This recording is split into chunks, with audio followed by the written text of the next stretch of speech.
Hola, mi nombre es Daniela Turizo. Yo soy Daniela Guisao. Y yo, Carolina Rieta. Hoy vamos a hablar de las proteínas y las enzimas y su uso en la industria. Para empezar a hablar de las proteínas, tenemos que saber que estas están compuestas por unidades de aminoácidos, los cuales contienen básicamente carbono, hidrógeno, oxígeno y nitrógeno.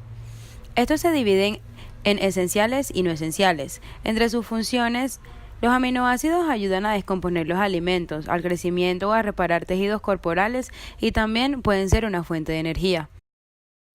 Los aminoácidos esenciales son los que deben ser provistos por la dieta diaria, porque el organismo no los sintetiza, como por ejemplo isoleucina, que la podemos encontrar en carnes, huevos y productos lácteos, la leucina, en huevos, frijoles, lentejas y mariscos, la lisina, en carnes rojas, cerdo, aves, queso, huevo, arroz integral, cereales integrales, espinaca y legumbres, la metionina, carnes, en pescados, en lácteos, en huevos, en legumbres y en frutos secos. La fenilalanina la podemos encontrar en carne, pescados, huevos, espárragos, garbanzos y lentejas. La treonina la podemos encontrar en aguacate, cerdo, salchichas, conejos, almendra y nueces. El triptófano en huevos, chocolate y plátano. La valina en carnes, en lácteos y vegetales. La histidina en semillas, frutos secos, verduras y carnes. El resto de aminoácidos juegan un papel importante en el metabolismo de las proteínas. Son sintetizados por el organismo y por lo tanto no son esenciales. La secuencia de aminoácidos y la longitud de la cadena determinan la forma y funciones de las proteínas. Los aminoácidos están dados por un carbono central unido a un grupo amino, a un grupo carboxilo y a una cadena lateral o grupo R, el cual diferencia los aminoácidos. En cuanto a la estructura de las proteínas, se distinguen 4 niveles. La primaria corresponde a la secuencia de aminoácidos. Este nivel de estructura se mantiene mediante enlaces peptídicos y por convección se escribe desde el extremo que mantiene el grupo amino terminal hacia el grupo carboxilo final. Estructura secundaria.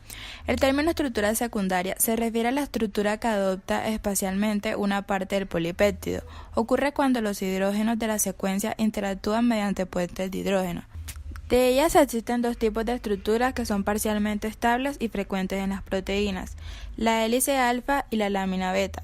La primera adopta una estructura helicoidal y la segunda queda estirada y dispone espacialmente en zigzag formando láminas.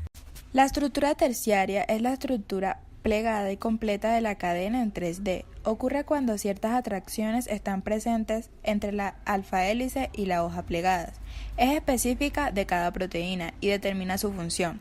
Las características físicas y químicas de la molécula dependen de esta estructura. Por último, la estructura cuaternaria solo está presente en aquellas que constan de más de una cadena de aminoácidos. Estas se refieren a las uniones entre las distintas cadenas polipeptídicas que forman a la proteína, dando lugar a una estructura tridimensional. Los aminoácidos tienen una amplia gama de aplicaciones industriales. Tradicionalmente han sido usados en la industria de alimentos como potenciadores del sabor y en la alimentación animal y humana como aditivos.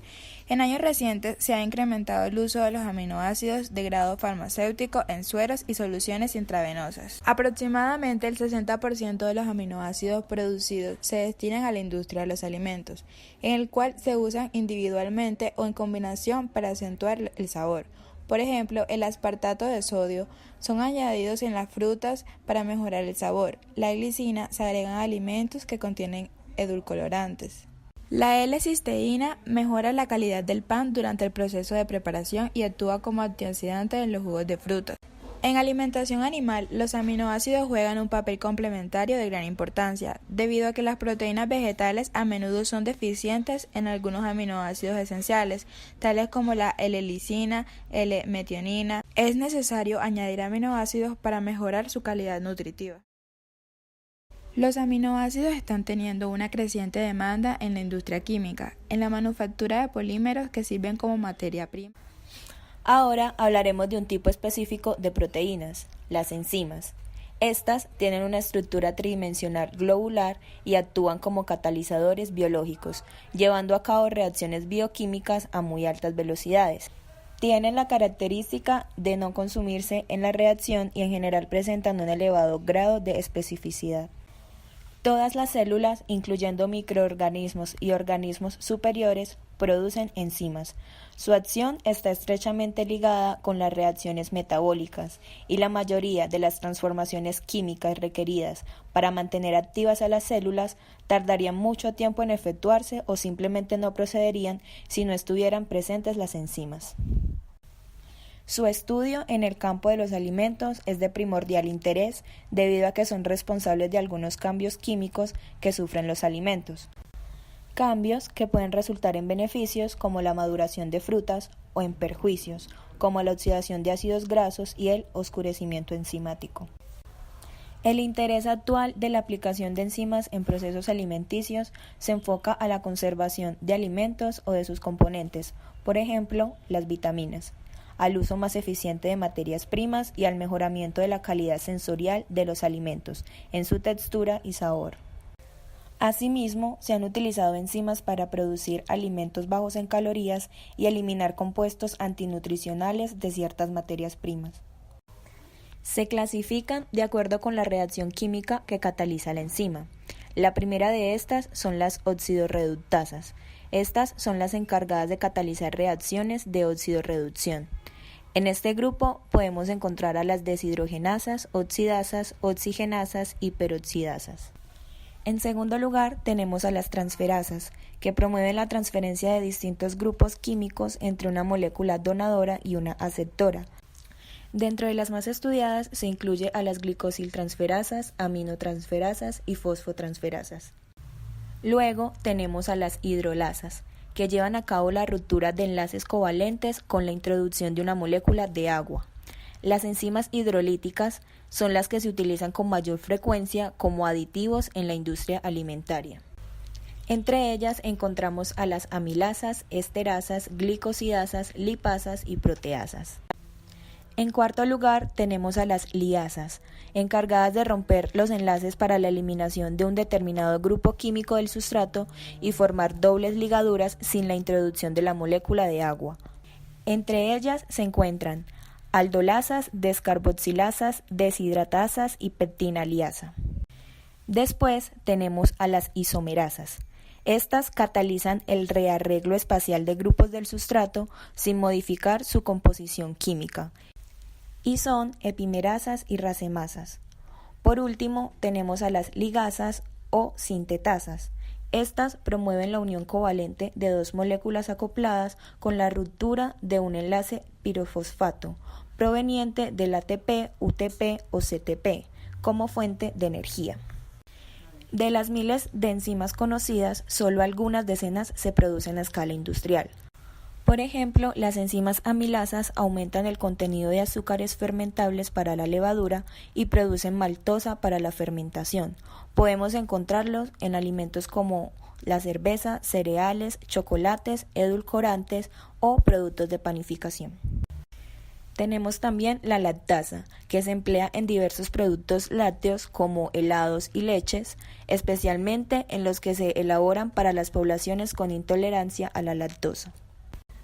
Otra enzima de amplio uso son las proteasas. Estas pueden ser de origen vegetal y son usadas en la producción de cerveza y en el ablandamiento de la carne.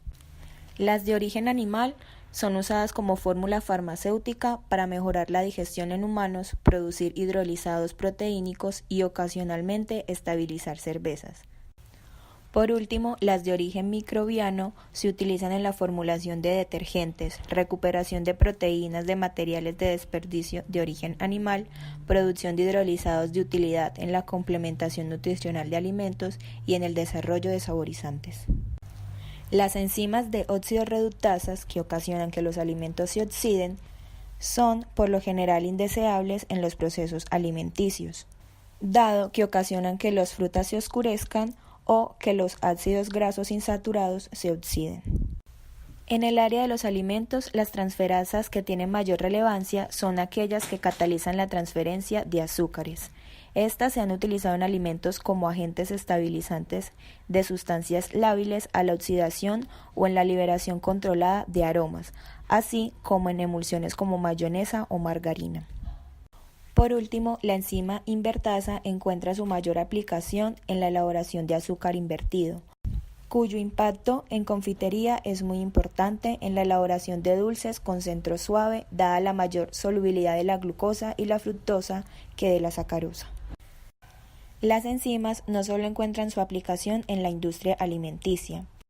Por ejemplo, las amilasas también se emplean en el desengomado, dado que éstas tienen la capacidad de eliminar la goma protectora basada en almidón.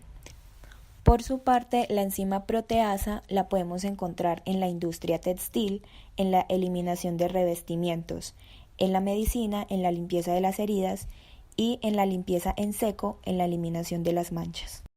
La enzima celulasa la encontramos en la industria de la lavandería. Es usada en detergentes y en suavizantes y abrillantadores de tejidos.